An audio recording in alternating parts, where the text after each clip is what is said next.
I knew something was wrong the moment my badge worked too easily. No delay, no warning blink, just a clean green light and the quiet click of access granted. That never happened at Orion Dynamics. The building was designed to resist people like me. I stepped inside anyway.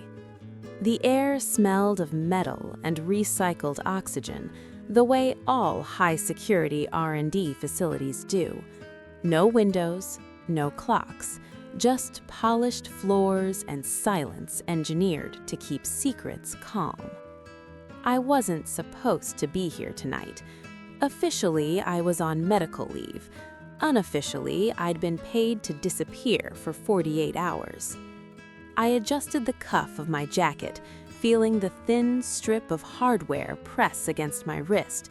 Prototype extractor, illegal in half the countries I'd worked in, priceless in the other half. Industrial espionage isn't glamorous. No car chases, no martinis, just long corridors, bad lighting, and the knowledge that if you make one mistake, your name will be erased before your body is found. I reached the elevator and pressed level -3. The button didn't light up. Instead, the panel flashed a single word: restricted. That was new. I scanned my badge again. This time, the elevator moved. As it descended, I replayed the briefing in my head. Orion Dynamics had filed a patent 3 weeks ago, quietly. No press release, no shareholder mention, a placeholder filing with deliberately vague language. But the numbers didn't lie. Energy efficiency beyond anything publicly known, manufacturing tolerances that shouldn't have been possible yet, a leap forward disguised as paperwork. Someone had broken the curve, and someone else wanted proof. The elevator doors opened into darkness. Emergency lights flickered on, casting long shadows across rows of sealed labs. Every step echoed louder than it should have. I moved fast. Lab 3C. That was my target. The door resisted for half a second, just enough to tell me it had recognized me and decided not to care. Inside, the lab was pristine. Too pristine. No coffee cups, no half-finished notes, no human mess. In the center of the room stood a single workstation, powered on, waiting. The screen displayed a blueprint. I froze. It wasn't an energy system. It wasn't even a device. It was a process, a way to manufacture something that could rewrite entire supply chains, from batteries to aerospace alloys, clean, cheap, scalable, and absolutely impossible to explain without destroying half the global market overnight. I reached my extractor, vibrated once. Target confirmed. Then another vibration. Incoming message. No sender. You're late. My pulse spiked. I hadn't told anyone the exact time. I scanned the room. No cameras visible, no motion. Another message appeared. And you're not the only one inside the building. The lights dimmed. Somewhere above me, I heard footsteps. Not security. Too slow, too confident. I had come here to steal a patent. Instead, I realized I'd walked into a negotiation, and I wasn't sure who was supposed to survive it. I didn't turn around. That was rule number 1. If someone wanted me to know they were there, they'd make noise. Silence meant advantage, and I didn't have it. Instead, I slid the extractor into my sleeve and tapped the workstation's touchpad. The blueprint shifted. Layers unfolded on top of each other, chemical processes, microfabrication steps, error tolerances so tight they bordered on theoretical. This wasn't just a patent. It was a weaponized idea. Another message appeared. You can copy it, but you can't sell it. I typed back without looking at the door. "Who are you?" The reply came instantly. "Someone who already lost a market because of this." The footsteps stopped just outside the lab. Then the door slid open. A man stepped inside, hands visible, no badge, no company branding. Mid-40s, calm eyes, the posture of someone who never rushed because he never needed to. "You're good, but you're early." I finally turned. "And you're confident, which means you're not security." He smiled faintly. "Security protects assets," he said. "I protect transitions." That was corporate language, high level, the kind people used when lives were reduced to quarterly reports. "You're not here to stop me," I said. "No," he agreed. "I'm here to make sure you steal the right version." I felt a chill that had nothing to do with the air conditioning. "There's more than one," I said. "3," he corrected. "Only one survives regulation. Only one keeps Orion alive." "And the others?" I asked. "Collapse markets," he said simply. "Energy, materials, logistics, entire countries built on obsolete supply chains." I glanced back at the screen. "So Orion leaked it," I said. "Selective exposure," he replied. "We needed competitors to react, investors to panic, governments to move funding." "And me?" I asked. "Your proof, independent confirmation. If you take it, it's real." The workstation chimed softly. "Download complete." I didn't move. "Who else is inside?" I asked. He hesitated just long enough. "Another team," he admitted. "Different client, less patient." As summoned, alarms began to wail. Not fire, not intrusion, data breach protocol active. The man sighed. "They're early too." The lights cut to emergency red. Doors sealed down the corridor. I felt the building shift modes from secrecy to containment. "You planned this poorly," I said. "No, we planned for chaos. We didn't plan for ambition." Gunfire echoed faintly 2 levels up. That was not corporate. That was mercenary. "You have what you came for," he said. "Now decide who you're stealing it for." My phone vibrated. Encrypted channel. One I hadn't used in years. A name flashed on the screen. A former handler, supposedly retired, supposedly clean. "We can protect you, but only if Orion doesn't." I looked at the man in front of me, at the blueprint glowing on the screen, at the future quietly tearing itself in half. I had come here to steal a patent. Now I had to choose which version of the world deserved it. And the gunfire was getting closer. The gunfire wasn't random. It moved with intent, short bursts, controlled, advancing. "That's not a smash and grab," I said. "That's a cleanup." The man beside me nodded once. "They don't want the patent. They want witnesses gone." The emergency lights painted everything in red, a color that made every shadow look guilty. "Which team are they?" I asked. "The impatient one," he replied. "They don't negotiate futures. They corner them." The building's internal map flickered onto the wall display. Multiple access points breached, elevators disabled, internal security overridden with military-grade keys. Someone had bought themselves a private war inside a corporate lab. My phone buzzed again. "We have eyes on the building. They don't plan to extract you." That was new. I typed back as I moved. "Then why contact me at all?" A pause. "Because if Orion survives this, the market collapses anyway. We need leverage." I laughed quietly.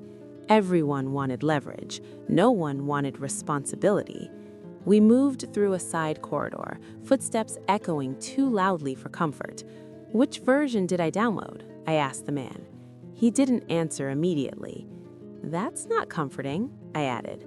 You downloaded the public killer, the version that looks safe but kills entire sectors once scaled. My grip tightened. And the real one? Still in the system, he said.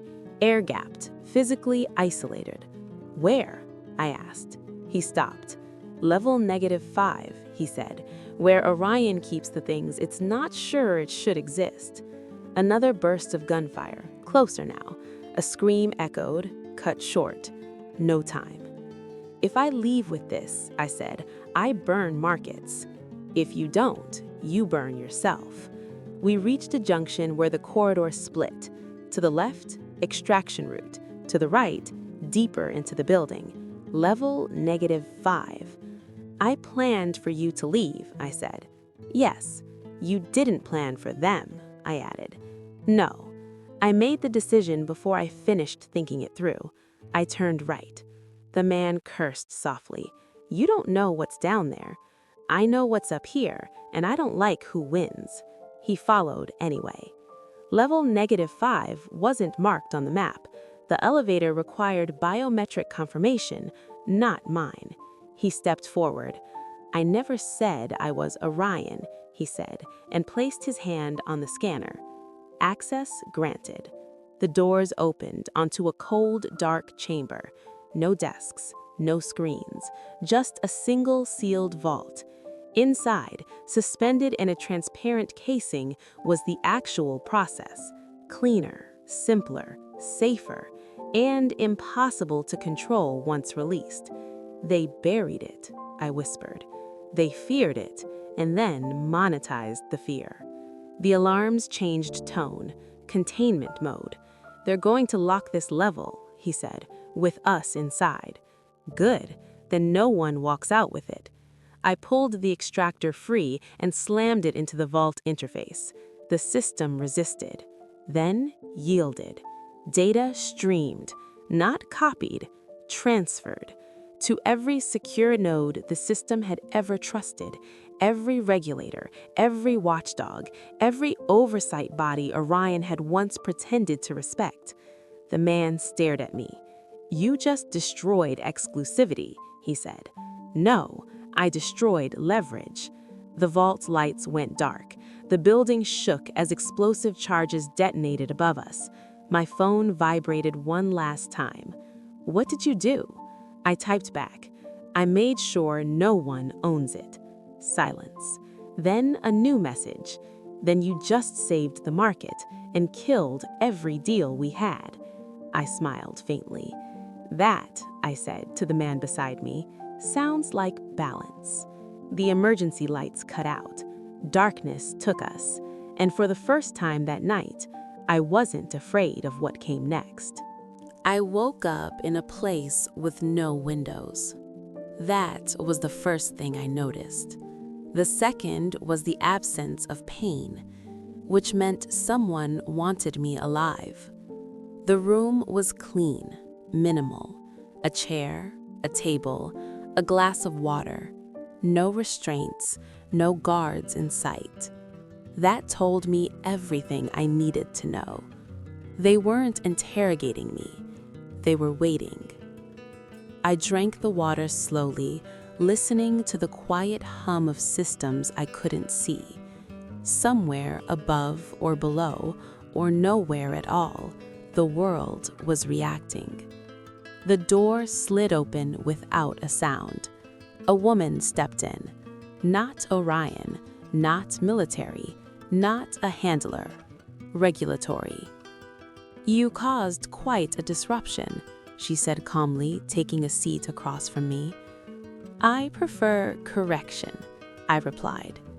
She didn't smile. Your markets froze, she continued. Stock prices collapsed. Governments demanded explanations. Energy ministers lost their jobs overnight. And, I asked, and the patent, she said, is now everywhere, which means no one can bury it again. I leaned back. That was the idea. She studied me for a moment. You understand, she said, that you'll never work in this field again. I nodded. I understood that the moment I walked into Orion. A pause. You also understand, she added, that nothing like this stays clean. I never thought it would. I just didn't think it should stay owned. She stood. You'll be released, she said. Officially, this incident never happened. Unofficially, you've changed how companies think about secrecy. What about Orion? I asked. Dismantled, she said. Not publicly, but effectively. She paused at the door. And the other teams? I asked. Some didn't make it out. Some made deals. Some will spend the rest of their lives explaining how they missed what you saw. The door closed behind her. Hours later, I stepped outside. Daylight, normal traffic, people checking phones, unaware that entire supply chains had just been rewritten. The future hadn't exploded, it had adjusted. I walked for a long time, blending into the city. No badge, no extractor, no employer. For the first time in years, nothing was tracking my location. My phone buzzed once. Unknown number. I considered ignoring it, then smiled and answered. Hello? A familiar voice, the man from the lab. You're alive, he said. So are you, I replied. Barely, he admitted. Turns out honesty is expensive. Worth it? I asked. A pause.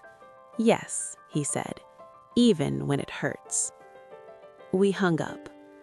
That night, I sat in a small apartment I'd rented under my real name. No cover, no alias, just me. I opened my laptop and watched the news scroll by. Words like transparency, oversight, shared responsibility, all things that only appear after someone breaks the rules first. I hadn't stolen a patent. I'd stolen exclusivity. And in a world built on control, that was the most dangerous theft of all. For the first time in my career, I wasn't looking over my shoulder, because the future no longer belonged to whoever paid the most. It belonged to everyone who had to live in it. And that was enough.